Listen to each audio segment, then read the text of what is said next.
This is the Meadow City Weekly Review for May 6, 2026. I'm reporting for the Las Vegas, New Mexico area with today's facts. Our goal with this explainer today is to just give you a clear, structured look at exactly what is happening in our community right now, straight from the official sources. We've got a packed agenda today. We're going to quickly hit public safety and weather, education and community, local sports, and finally, we'll wrap up with the community calendar. Let's get right into the facts. Starting right off with Section 1, Public Safety and Weather. Right now, the city of Las Vegas is under a strict red flag and high wind warning. We're seeing some really strong winds out there, combined with super dry conditions, which is creating a very high risk for fire danger across the region. What does this mean for us? Well, these conditions are basically ripe for rapid fire ignition and spread. Officials are strongly urging all residents to avoid any outdoor burning and absolutely do not discard cigarettes outdoors. We need to completely avoid any activities that could create sparks today. Oh, and it's also a good idea to secure any loose materials around your property so they don't get blown around and ignite. And speaking of fire danger, let's get into the regional wildfire update. We have some good news on the hummingbird fire. It's currently holding at 60% containment. Because of that solid progress, Incident Command is actually transitioning back to the local unit. Further north, the threat from the Tucson fire has officially diminished, with fire behavior stabilizing significantly up there in northern New Mexico. In fact, officials noted that unless fire behavior changes, they're going to hit pause on the daily updates for the Tucson incident. Now, to help you make quick health decisions when official air quality updates aren't immediately available during smoke events, the Las Vegas Fire Department recommends a really handy tool, the 5-3-1 visibility method. Here's how it works. Step 1. If you can see 5 miles or more, air quality is likely fair, but keep an eye out because smoke shifts fast. Step 2. If visibility drops to 3 miles or less, that air is unhealthy for sensitive groups, so the young, the elderly, and anyone with respiration issues. And step 3, if visibility hits 1 mile or less, it is unhealthy for absolutely everyone and you really need to remain indoors. It's just a brilliantly simple system to keep in mind. Moving right along to Section 2, Education and Community Development. We're starting this section with some pretty significant news out of New Mexico Highlands University. According to official reports, the NMHU president has been placed on paid administrative leave by the Board of Regents, and alongside that, several other top leadership positions were suddenly vacated. Now, the university has remained pretty tight-lipped regarding the specific reasons for these abrupt changes.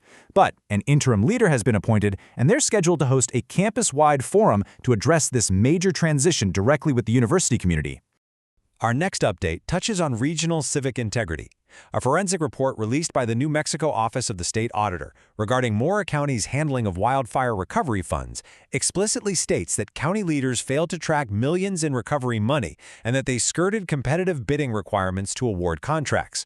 Following these findings of widespread mismanagement, the state auditor has formally referred the entire matter over to the New Mexico Department of Justice. Shifting gears to infrastructure, we've got a major positive development for our local parks. The city of Las Vegas actually secured a massive $1 million grant from the Land and Water Conservation Fund. This money is earmarked directly for the development of a brand new multi-use soccer field over at Rodriguez Park, and concurrently, the field lighting project at the park is advancing rapidly toward completion. Bixby Electric and Hall of Fame are finalizing the installation of modern LED lights right now, which is really going to improve visibility and safety for those evening athletic events. That brings us perfectly into Section 3, Local Sports. We have a massive career milestone to report today, the number 300. This week, Echo Hawk officially achieved their 300th career win. That is no small feat. It's a real testament to long-term dedication and competitive excellence right here in our regional sports scene. Looking at the weekend recap for New Mexico Highlands University athletics, here are the latest results. For NMHU baseball, the team split their recent series against Mines. Meanwhile, NMHU softball has actually had to shift their schedule as they head into their road finale. And finally, in a really high-scoring affair, the Regis University Rangers secured a comeback win, ultimately taking the series victory over Highlands. We also absolutely have to highlight some incredible achievements on the national stage. Several local dancers and graduates from the University of New Mexico have officially made the jump to the NFL. According to the latest athletic updates, one UNM graduate joined the reigning Super Bowl champion Seattle Seahawks dance team.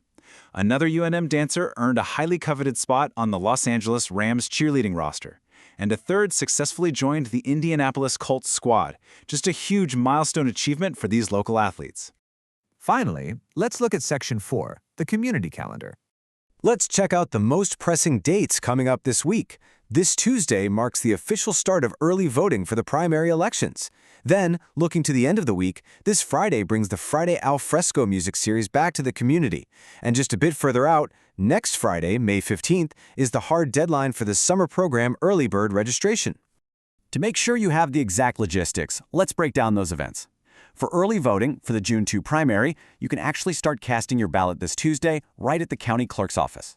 For your weekend entertainment, Friday Al Fresco is going to feature a performance by Kenny Medina.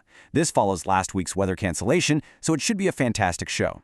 And lastly, if you are registering kids for the summer program at the Abe Montoya Recreation Center, make sure you lock in that early bird rate of $225 before it expires on May 15th, because the price goes up after that. And that wraps up today's Explainer. We've covered critical fire safety measures, major shifts in our local university's leadership, the latest athletic scores, and exactly how to get your early voting done. As we close out, I want to leave you with a direct question. How will you engage with your community this week? Whether it's attending a civic forum, cheering on our local athletes, or simply getting out to cast your ballot, your participation truly matters. This has been the Meadow City Weekly Review. Stay informed and stay safe out there.